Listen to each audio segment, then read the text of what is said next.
The Fair Labor Standards Act is administered by the Wage and Hour Division.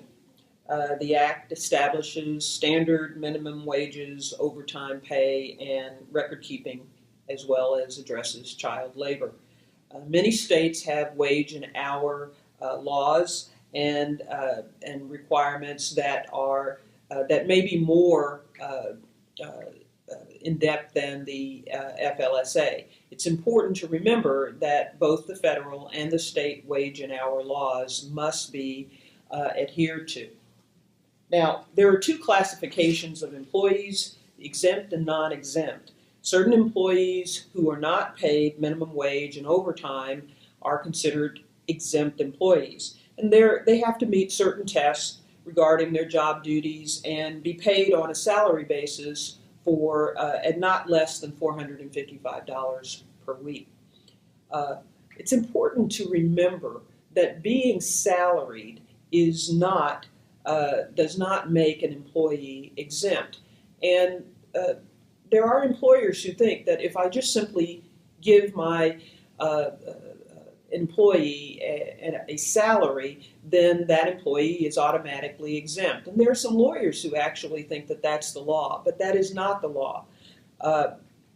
Some examples of employees who would be considered exempt would be executives, professionals, and that would include teachers and academic, administrative professionals,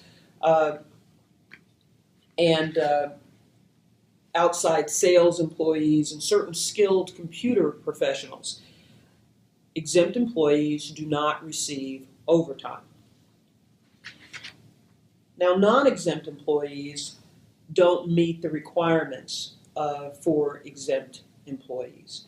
And the Act requires employers of covered employees who are not otherwise exempt to pay these employees a minimum wage of $7.25 per hour. This Act requires employers to pay covered employees not less than 1.5 times their regular rate of pay for all hours worked in excess of 40 hours per week, unless the employee is exempt. You should remember to remind your employer clients that employees cannot volunteer their time in their position or a similar position. No matter how passionate someone might be about their work and that they are willing to stay late or come in on Saturdays, this is considered overtime, and it will not be an acceptable defense to say that the person just wanted to do it of her own free will or his own free will. And remember that employees cannot just take work home and work off the clock. Non-exempt employees must be paid overtime for any hours worked in excess of 40 hours per week.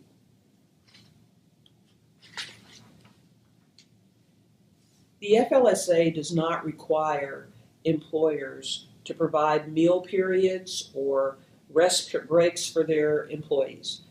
Many employers do, however, provide breaks and/or meal periods.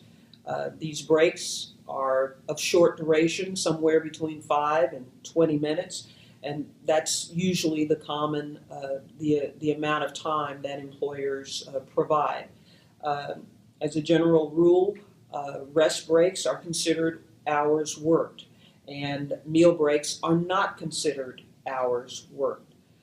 Arkansas does not require employers to provide meals or breaks, except for children who are under the age of 16 who are in the entertainment industry. If, however, an employer chooses to provide a break period of 20 minutes or less, it must be paid. Additionally, if an employer chooses to provide a meal period, typically those meals are 30 minutes or longer, it may be unpaid so long as the employee is completely relieved of all work duties during that meal period, which means there can be no sitting at the desk, having your lunch, and answering the telephone. This is not considered a meal period.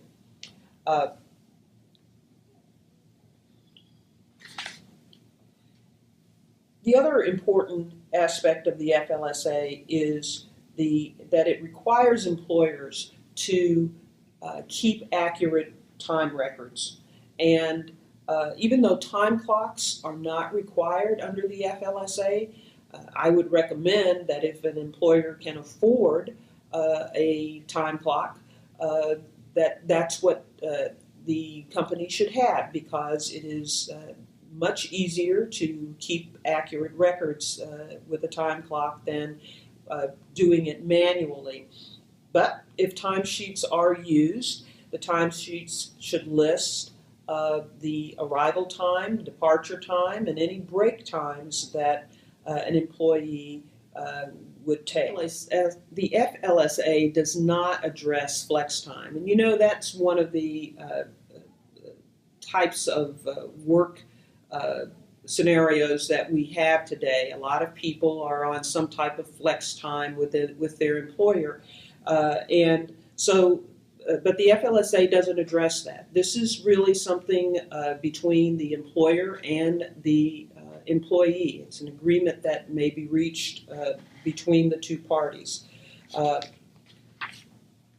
Now, I would say in relation to flex time, you need to be consistent, and so that you don't get into other legal problems because you are treating people, certain employees, differently than other employees. So even though the FLSA does not address the issue of flex time, it is important that an employer set out a policy that it would adhere to in regards to all employees. Final thoughts on this. If you're going to get involved in employment law and you're going to be handling wage and hour issues, is to remember that wage and hour issues and wage and hour law is not simple. Misclassification of an employee as exempt when he or she is non-exempt can be very costly to an employer. The determination of how to classify an employee as to whether they are exempt or non-exempt requires study of the job duties, not the job title. So it takes time to go through the duties and make sure they are in line with the test of whether someone is classified as exempt or non-exempt in accordance with the FLSA. Employers who fail to keep accurate records can end up having to pay thousands and thousands of dollars in back pay and in penalties. And so it is important to keep contemporary, accurate time records. And an employer who fails to develop a flex time policy, as I said earlier, can find himself or herself in trouble in other areas of employment law because they are not being consistent and appearing to give favor to one employee over another. So don't let your employer guess about wage and hour law, because what the employer doesn't know about wage and hour law can cost them.